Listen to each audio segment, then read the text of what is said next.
For 15 years, Claire Brooks never defended herself, and everyone in the small Pennsylvania town assumed her silence meant she had something to hide.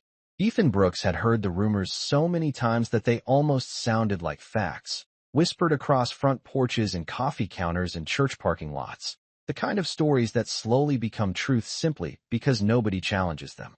Ethan was 39 the year he finally realized that silence does not always mean guilt. Sometimes it means someone is carrying a truth too heavy for the room. The town of Millfield sat about 60 miles west of Philadelphia, the kind of place where people waved at each other at stop signs and where everyone knew the same 3 diners along the main road. Ethan had grown up there his entire life, working as a mechanic at a small auto repair shop on Lincoln Street, the same place his father had worked before him. Life in Millfield moved slowly and predictably, and stories about people often lasted longer than the truth itself. Claire Brooks had once been the most admired person every Saturday morning, helped organize school fundraisers, and never missed a single local charity event. People described her as warm and thoughtful, the kind of person who remembered birthdays and always brought extra homemade cookies to neighborhood gatherings. But everything changed one summer afternoon 15 years earlier when something happened that nobody seemed able to fully explain. A misunderstanding, a rumor, a decision that people believed she had made that affected someone else in town. No one ever heard Claire explain what really happened. She simply accepted the quiet shift in how people looked at her. Conversations stopped when she entered a room. Invitations slowly faded. Some people still greeted her politely, but the warmth had disappeared. Ethan remembered the first time he noticed it. He had been standing in line at Miller's Diner waiting for a coffee when 2 older men at the counter began talking in low voices about Claire. One of them shook his head and said he still couldn't believe what she had done. The other man replied that the strangest... Ethan had looked over at Claire sitting alone by the window, reading a paperback book and sipping tea like nothing in the world was wrong. She didn't appear angry or ashamed. She simply looked calm, almost peaceful, as if the noise of the town's opinions existed somewhere far away from her thoughts. Over the years, Ethan noticed something else that made the rumors harder to believe. Despite how people treated her, Claire never stopped helping others. She continued volunteering at the library, even when fewer people showed up to thank her. She brought food to neighbors who were sick. She helped organize school book drives and quietly donated money when the town needed to repair the playground equipment in the park. If someone dropped a wallet in the grocery store parking lot, Claire was the person who chased after them to return it. Yet no matter how many kind things she did, the old rumor remained like a shadow following her everywhere. Ethan found himself wondering why someone would stay silent for so many years if the story people believed wasn't true. One winter, time to return a book he had borrowed months earlier. Snow had started falling outside, coating the sidewalks with a soft white layer that made the town look quiet and peaceful. Inside the library, Claire was organizing a shelf of returned books. She looked up and smiled when Ethan walked in, the same warm smile she had always given people even after they stopped giving it back. Ethan handed over the book and thanked her. For a moment, he thought about asking the question that had lingered in his mind for years. But something in her calm expression made him hesitate. She didn't look like someone hiding from the truth. She looked like someone protecting it. Life continued in Millfield the way it always had. Seasons changing, kids growing up, families moving in and out of town. Ethan saw Claire from time to time at the grocery store or walking through the park. She always greeted him politely and asked how work was going at the repair shop. Yet the mystery of her silence stayed with him. Then one evening something happened that finally changed everything. The town organized a small at the library's 50th anniversary. Folding chairs filled the basketball court, and people brought homemade pies and casseroles to share. Claire had helped organize the entire event, though most people barely acknowledged her role. Ethan attended out of habit more than enthusiasm, standing near the back of the room with a paper cup of coffee while listening to speeches about the town's history.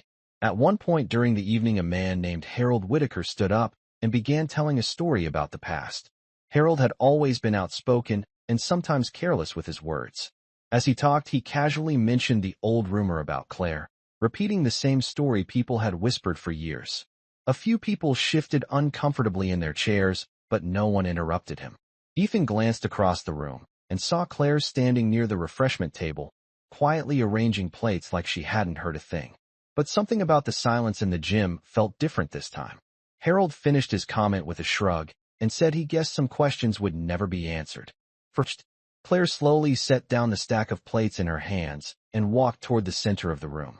The quiet sound of her footsteps across the wooden floor seemed louder than the crowd. People turned their heads as she approached the microphone stand.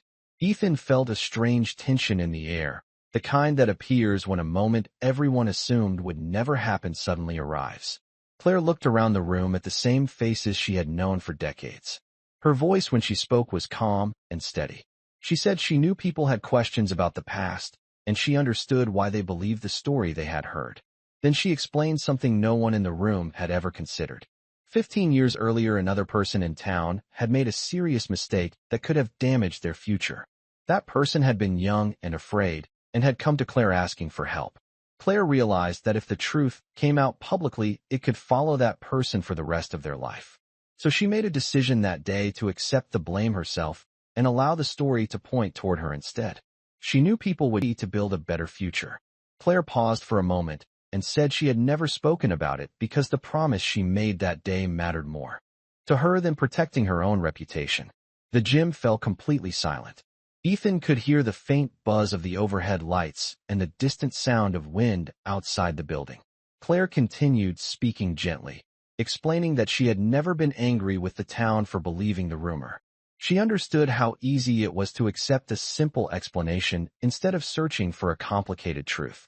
What mattered to her was that the person she protected had gone on to live a good life, finished school, built a career, and started a family without the weight of that mistake following them forever. She ended by saying that sometimes silence is not about hiding the truth, but about protecting someone else's chance to grow beyond their worst moment.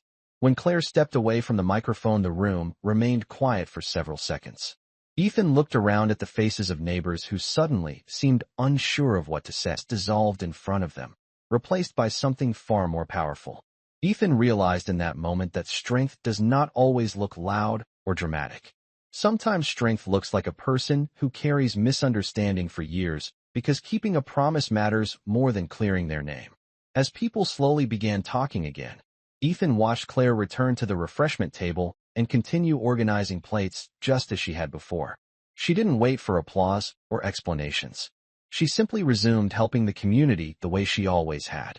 Walking home later that night under a cold Pennsylvania sky, Ethan thought about how easily people judge what they do not understand. For years, the town believed Claire Brooks stayed silent because she was afraid to tell the truth. But the real reason had been something far rarer. She had stayed silent because she cared more about protecting another person's future than about protecting her own image. And as the streetlights glowed softly over the quiet roads of Millfield, Ethan realized something he would never forget.